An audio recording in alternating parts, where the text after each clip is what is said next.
નમસ્કાર મિત્રો, આજે આપણે વાત કરવાના છીએ રાત્રે શેઠ અને નોકર સાથે બનેલી ઘટના પર।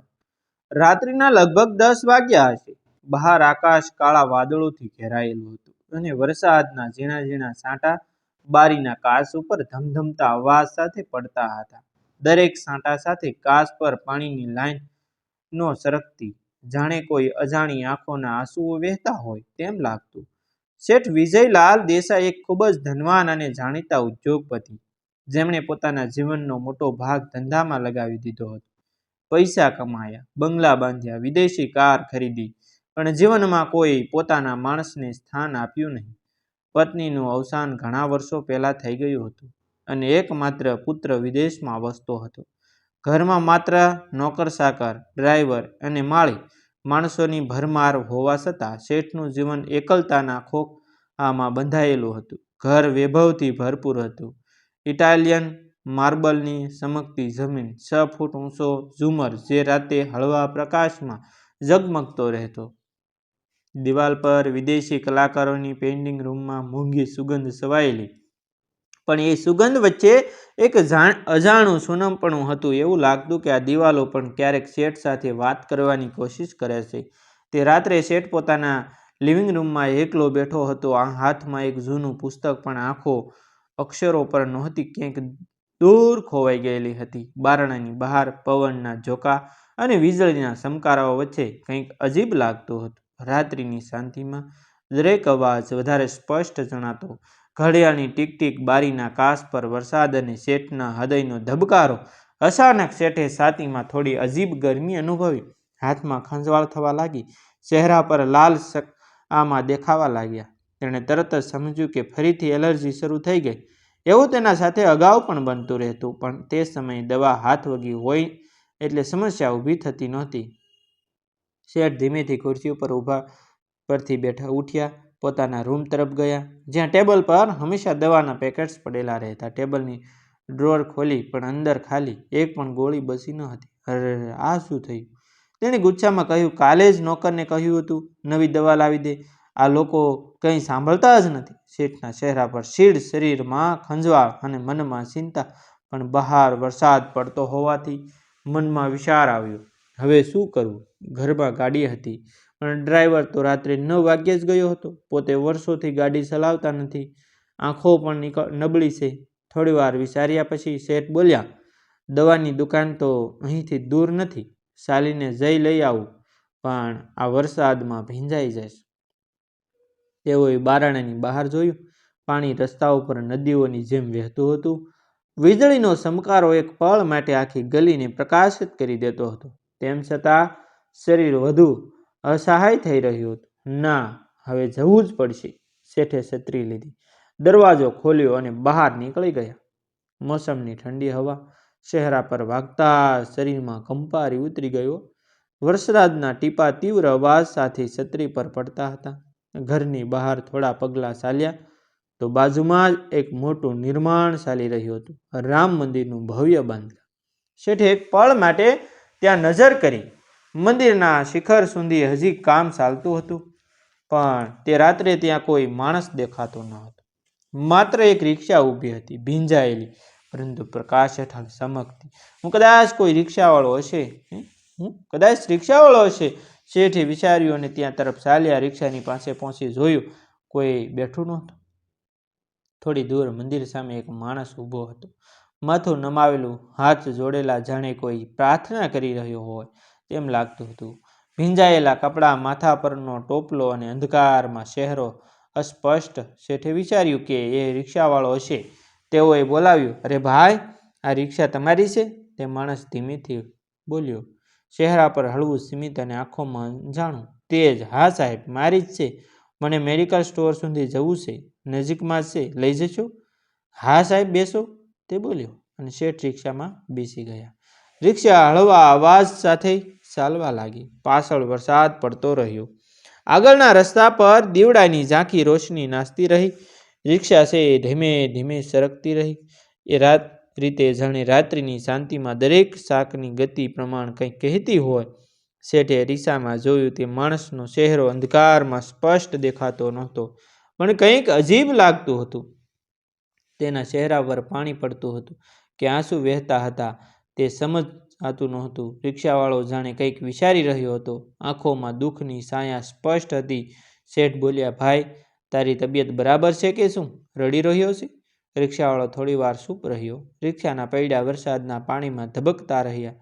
એક પળ પછી તે બોલ્યો ધીમા અવાજમાં, સાહેબ, ક્યારેક ભગવાન પણ માણસને રાત્રિમાં પરીક્ષા લે છે. આજે મારી રાત છે. શેઠ થોડા આશ્ચર્યચકિત થયા. એ શું કહેવા માંગે છે? એમ વિચારતા તેમની નજર ફરી તેની પાછળના અરીસામાં પડી અને ત્યાંથી વાર્તાનો અંધકાર વધુ ઘેરો થવા લાગ્યો. રિક્ષા ધીમે ધીમે રસ્તા પર સરકી રહી હતી.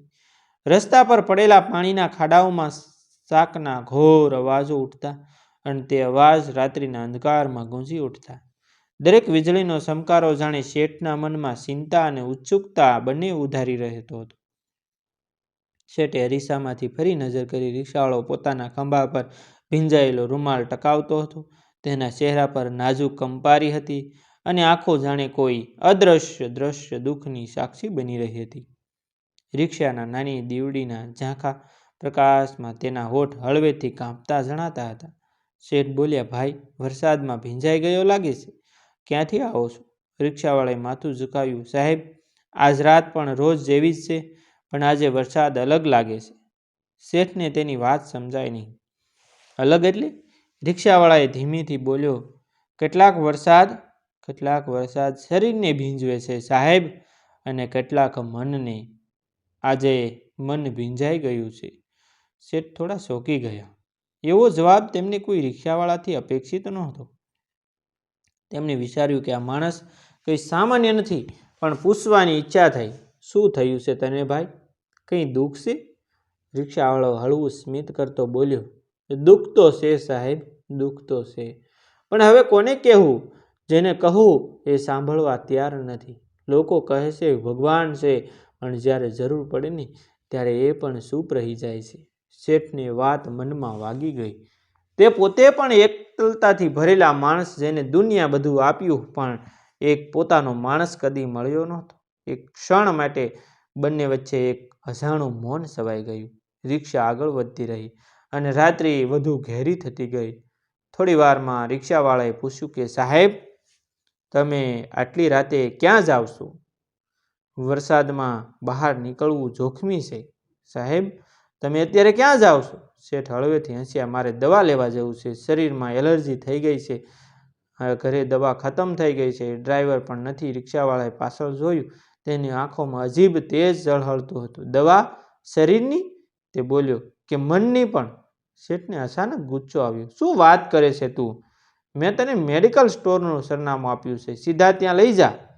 રિક્ષાવાળો ચૂપ રહી ગયો, પરંતુ તેના ચહેરા પર એક શાંતિ અને કરુણા દેખાતી હતી, જાણે એ ગુસ્સો ભરેલા માણસ માટે પ્રાર્થના કરી રહ્યો હોય.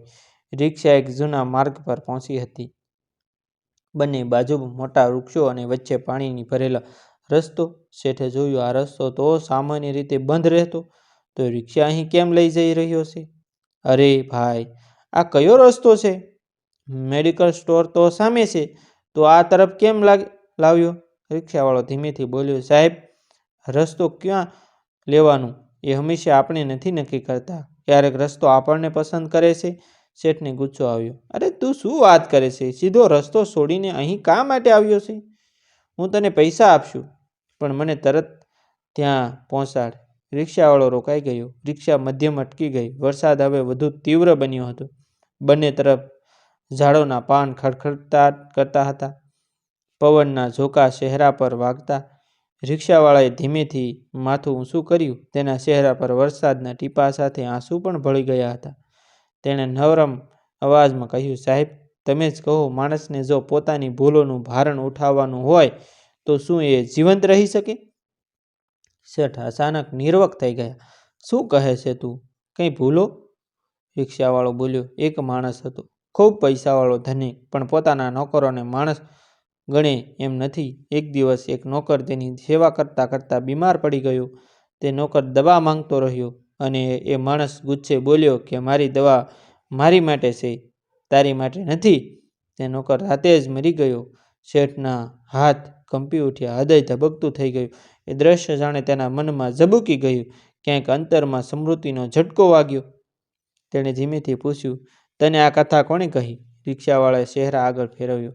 તેના હોઠ પર હળવું સ્મિત અને આંખોમાં વેદના. મને એ કથા કોઈએ નથી કહી સાહેબ, હું એ કથાનો નોકર હતો. શેઠનું શરીર કંપી ગયું. એક પળ માટે આખું વાતાવરણ સ્થિર થઈ ગયું. વીજળીનો ચમકારો પડ્યો અને તે પ્રકાશમાં રિક્ષાવાળાનો ચહેરો સ્પષ્ટ દેખાયો. અને ચહેરો ઓળખીતો હતો. હા, એ તો તેનો જ નોકર રામુ, જે 3 વર્ષ પહેલા તેના ઘરમાં મર્યો હતો. શેઠના હોઠમાંથી અવાજ નીકળ્યો નહીં. આંખો પહોળી થઈ ગઈ, હાથ ઠંડા પડી ગયા. રિક્ષા ધીમેથી ફરી ચાલી, પણ વખતે એવું લાગતું હતું કે તે હવામાં તરતી જાય છે. પગ નીચેનો રસ્તો દેખાતો નહોતો, માત્ર ધુમ્મસ અને વરસાદ. રિક્ષાવાળો રામુ ધીમેથી બોલ્યો, સાહેબ, તમે કહ્યું હતું કે મારી દવા મારી માટે નથી, પણ આજ રાતે તમારી દવા પણ ખત્મ થઈ ગઈ છે. ભગવાનનો હિસાબ સાચો છે. શેઠ શીશ પાડવા ઈચ્છતા હતા, પણ અવાજ ગળામાં અંટવાઈ ગયો. આંખો સામે અંધકાર છવાઈ ગયો અને રિક્ષાનું હંકારું પાણીમાં સમાઈ ગયું. રિક્ષાના ચાકનો અવાજ ધીમે ધીમે થંભી ગયો હતો. વરસાદ હવે ધોધમાર રીતે વરસી રહ્યો હતો અને પવનના ઝટકામાં રિક્ષા હલાવા લાગી. શેઠના શરીરમાં કંપારી, ચહેરા પર ભય અને મનમાં અવિશ્વાસ. તે ધીમેથી બોલ્યા, ના, આ શક્ય નથી. તું તો મરી ગયો હતો. મેં તો તારો અંતિમ સંસ્કાર પણ કરાવ્યો હતો. તું કોણ છે? રિક્ષાવાળાના હોઠ પર એક શાંતિ સ્મિત. તે ધીમેથી બોલ્યો, હા સાહેબ, શરીર મર્યું હતું, આત્મા નહીં. ભગવાને મને મોકલ્યો છે તમારું મન સાફ કરવા. શેઠનો વિશ્વાસ ભારે અને શ્વાસ પણ ભારે થતો ગયો. તેનું મન એક જ વાત કર અટક્યું હતું, મારે રાત્રે રામુને દવા આપવી જોઈતી હતી. રિક્ષાવાળો રામુ ધીમેથી બોલતો રહ્યો, સાહેબ, એ રાત્રે હું ખૂબ દુઃખમાં હતો. શરીર તાવથી બળતું હતું, હાથમાં કંપારી હતી. મેં દવા માંગી તો તમે કહ્યું કે આ દવા મારી છે, તારી નથી. તે શબ્દ મારા અંતિમ શ્વાસ સુધી યાદ રહ્યા. શેઠની આંખોમાંથી આંસુ વહેવા લાગ્યા. તેમણે માથું ઝુકાવ્યું, હાથ જોડ્યા. રામુ, મેં ગુસ્સામાં કહ્યું હતું, મને ખ્યાલ ન હતો કે તું એટલો બીમાર છે. મને ક્ષમા કર, મને ક્ષમા કર. રિક્ષાવાળાએ હાથ ઊંચો કર્યો, સાહેબ, ક્ષમા મારી પાસેથી નહીં મળે. ક્ષમા ત્યારે મળે જ્યારે માણસ પોતાને માફી આપવાની હિંમત રાખે. રિક્ષાવાળાની આંખોમાં અજોડ તેજ ઝળહળતું હતું. તે બોલ્યો, આજે ભગવાને તમને એ જ પરિસ્થિતિમાં મૂક્યા છે. તમે પણ દવા શોધવા નીકળ્યા છો, પણ દવા મળશે નહીં જ્યાં સુધી મનની અંદરનો ઝેર બહાર ન કાઢો. શેઠ ધ્રુજી ઉઠ્યા, તેમના હાથ કાંપતા, આંખો ભીંજાઈ ગઈ. તેમણે પોતાને ઠપકો આપ્યો કે હું કેટલો પથ્થર હૃદયનો માણસ હતો. મારું આખું જીવન પૈસામાં વેડફી દીધું. લોકો મારા માટે મશીન જેવા બન્યા, પણ આજે હું સમજુ છું કે માણસ વગર પૈસા કશું નથી.